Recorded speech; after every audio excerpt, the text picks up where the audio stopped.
Hi friends, இது பார்த்திங்கன்னா குவைத்தில் வந்து ஒரு இஸ்திமா மாநாடு, முஸ்லீம்களுக்கான இஸ்திமா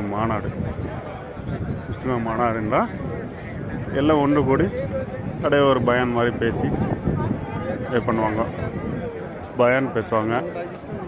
இந்த தப்லீக் ஜமாத் அவங்களுடைய சில கணக்கெல்லாம் பார்ப்பாங்க அங்கங்கே உள்ளதில்.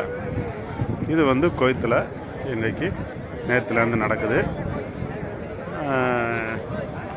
நாளைக்கு சாயந்தரம் வரைக்கும் நடக்கும். அதாவது வியாழன் ஆரம்பித்து வெள்ளி இன்றைக்கி ஃபுல்லாக ஆகுது. அது இல்லாமல் சனி இது ஃபுல்லாக நடக்குது. இன்னும் நிறைய மக்கள் வந்திருந்தாங்க. இப்போ அப்பப்போ கொஞ்சம் வெளியே போயிட்டு வருவாங்க. டியூட்டியில் இருக்கவங்க டியூட்டியில் இருந்து அப்பப்போ வந்து சேர்ந்துக்கிறவங்க இருப்பாங்க. இங்கே குவைத்தில் நடக்கிற இஸ்திமா இது இந்த பள்ளியில் தான் நடக்கும்.